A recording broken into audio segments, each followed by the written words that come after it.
Vindo aqui com o Wilker Leão, entendeu?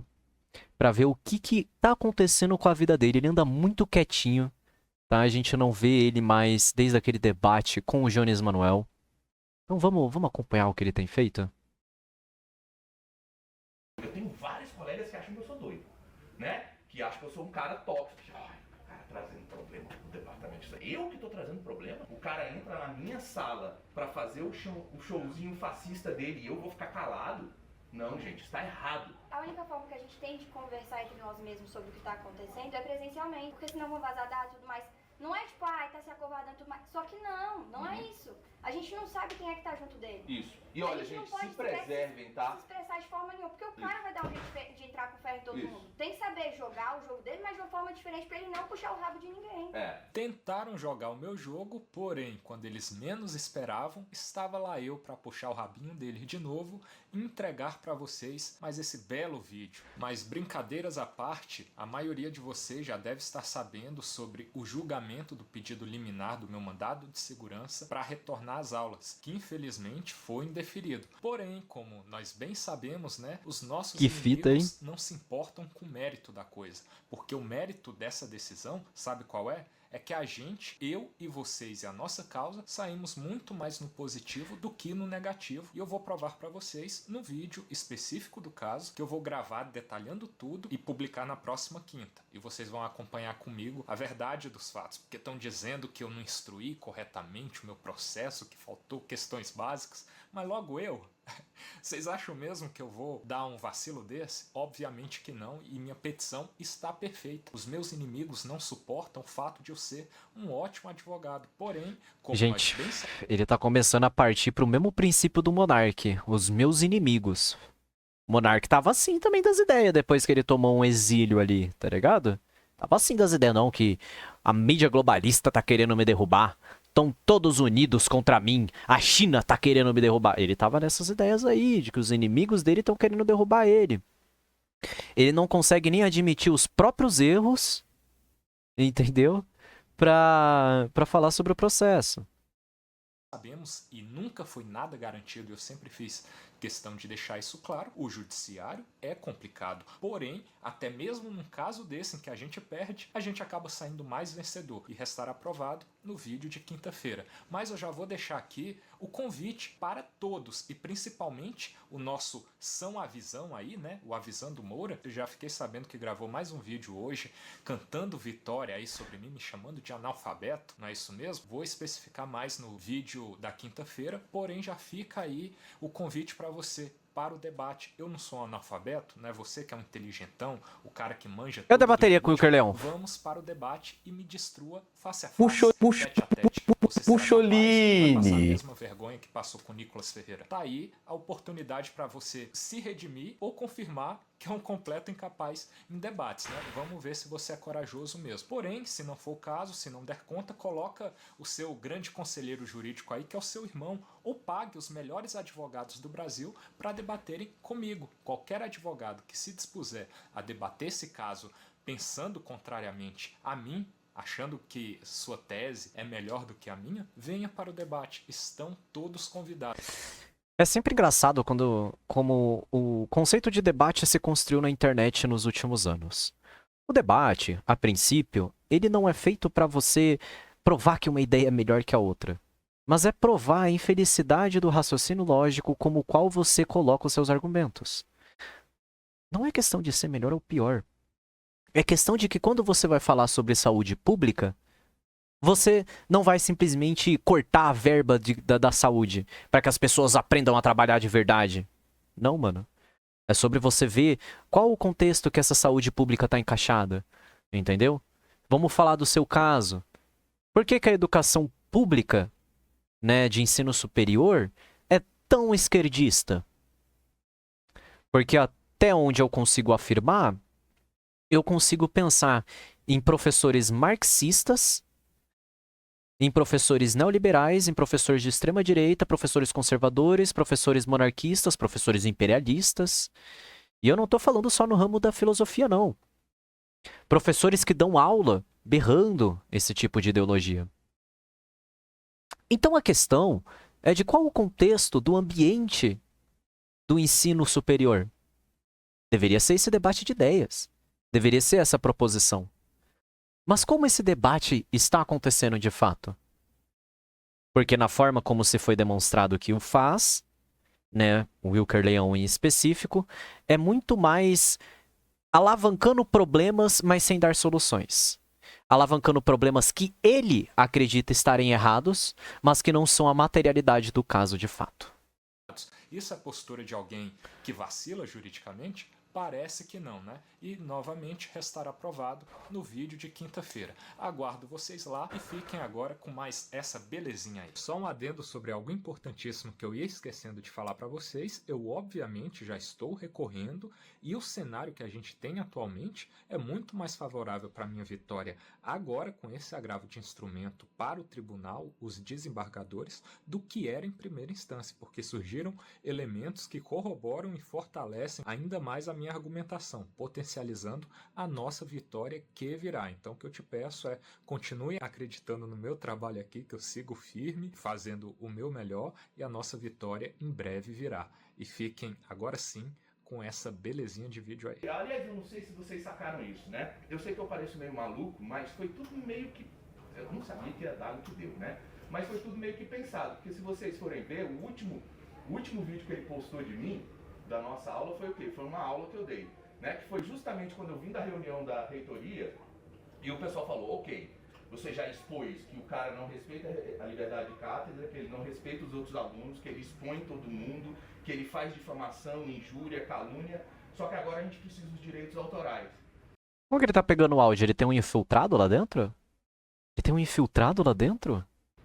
E o cara é tão aloprado, que ele fez justamente o que a gente falou. Eu cheguei na... Ó, eu acho que eu consigo identificar quem é o cara, porque, ó, se vocês perceberem, o áudio tá vindo mais da direita.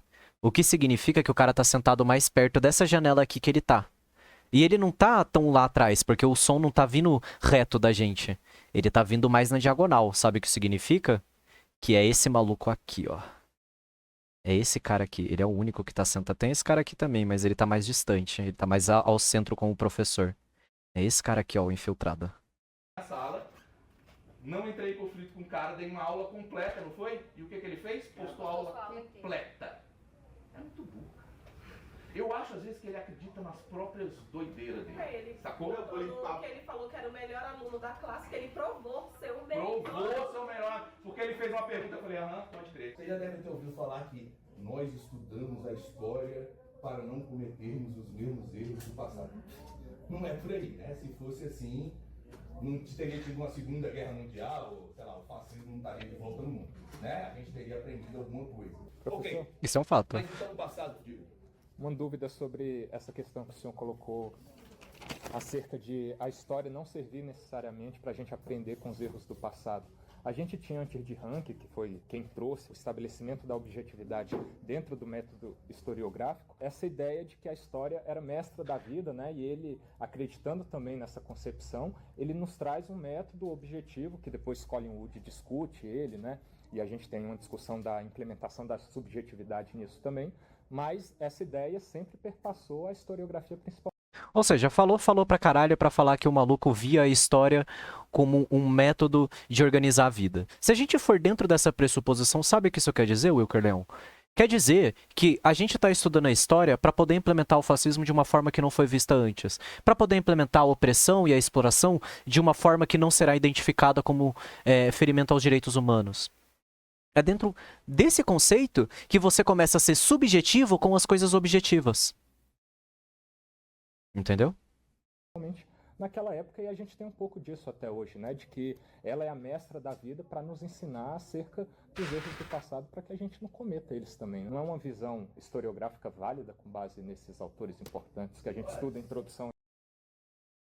Então, em introdução à história, eu peguei essa matéria, mas como eu peguei com um professor específico, não vou citar o nome dele aqui para evitar, porque a gente está falando de uma pessoa como o Wilker Leão, então, caso o público dele venha aqui, não seria saudável divulgar. Então, o professor que eu peguei, ele foi muito sincero.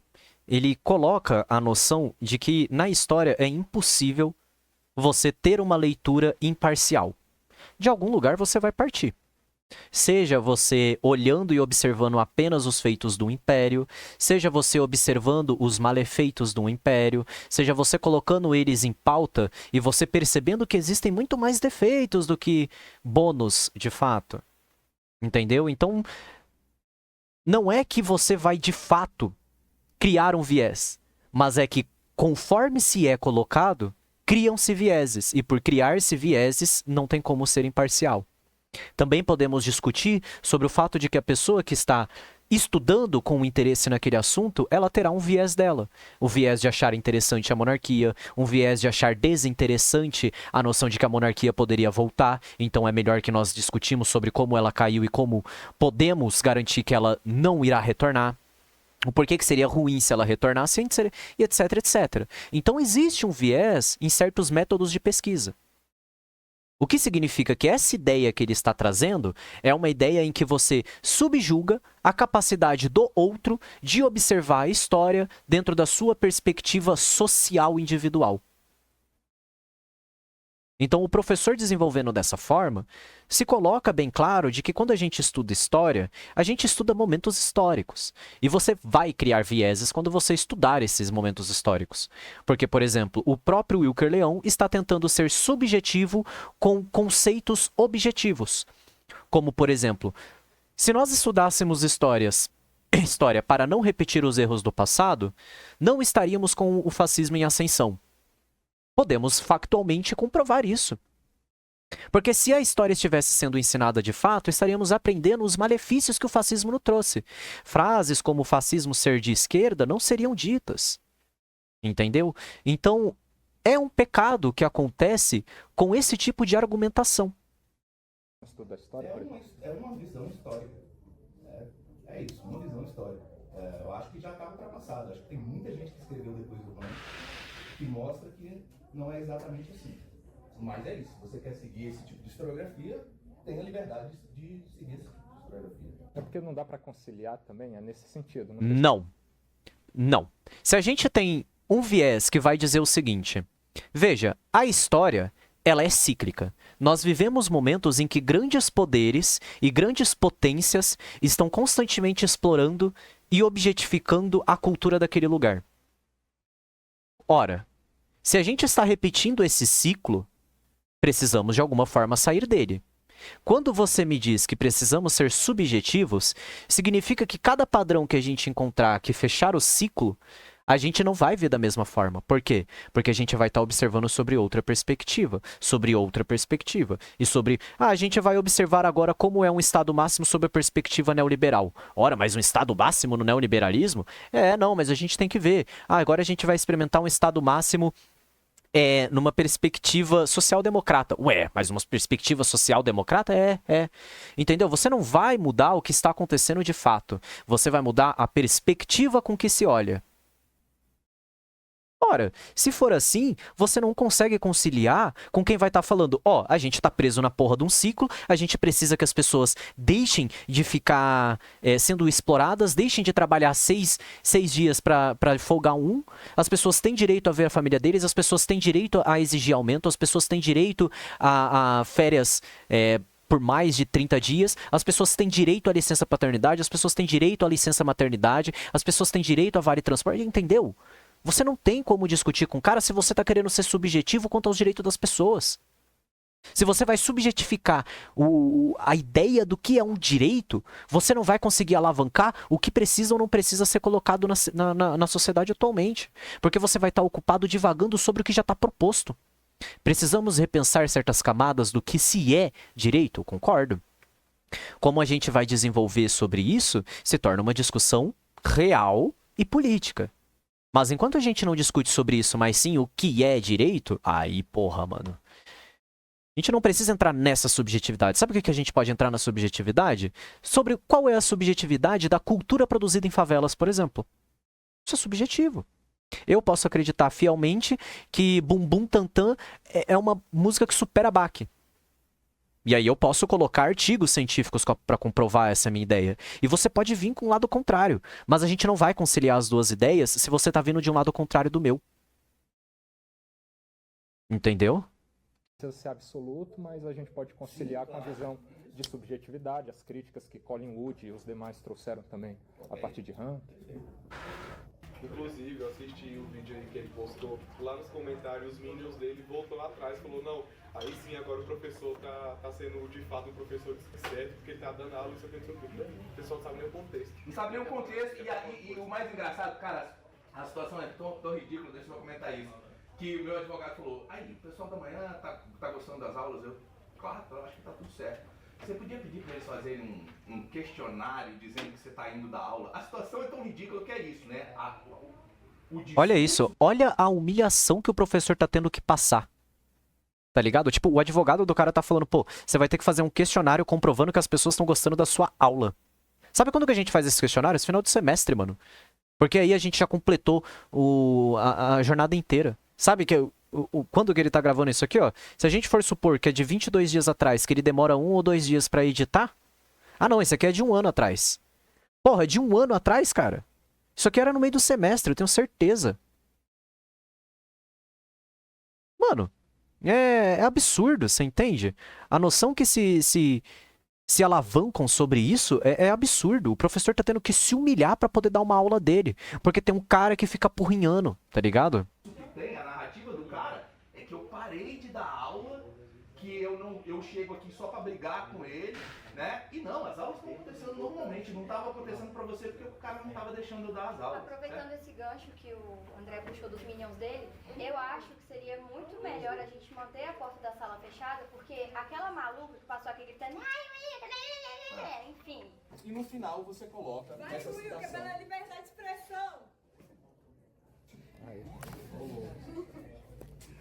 E é isso aí. Pô, agora, então, né? Desconfortável, né? Você coloca essa citação depois... Até o professor ficou sem graça, coitado. Depois do que você utilizou. É a mulher dele. Aquela feiura é na mão. Meu Deus, ai. Aquela mulher. Aí foram pro body shame. Não precisava, rapaziada.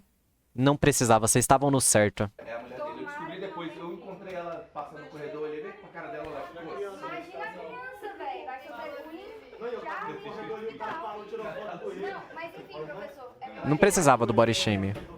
Na quinta-feira, antes das nossas aulas serem oficialmente encerradas, eu vi ele conversando com ela no estacionamento. Ele me viu, arregalou aquele olho feio dele, eu fiquei de cara fechada pra ele, porque eu não sou filho de pai assustado dele também. Se é, foda-se ele. E aí, Caralho, a mina tá puta, pô. Mas saca, olha a situação que tá acontecendo, mano. Eu não vou nem falar. Nossa, olha como os caras tão falando mal do. Mano, foda-se, o cara tá fazendo bosta aí, tá todo mundo falando da bosta que ele tá fazendo. Tá certíssima a rapaziada aí dentro da sala de aula e o professor. Só que vocês entendem de que, tipo assim, olha a situação que criou. Ela não tá mais lidando com o cara somente na sala de aula. Ele é desconfortável fora da sala de aula. Saca? E aí ele acha ainda que ele tá no certo, mano. Ele acha ainda que ele pode pedir a liminar de segurança. Não, mano, continua longe da faculdade, pô. Tá entendendo? Há 1 ano atrás, tá entendendo? Aqui, ó. Há 1 ano atrás, aqui, ó. Vou fazer o questionário. Chega de ver isso aqui. Chega, tá ligado? Chega. O pessoal já chegou a fazer body shaming aí. Já dei a visualização que o Uker Leão merecia. Você tá entendendo?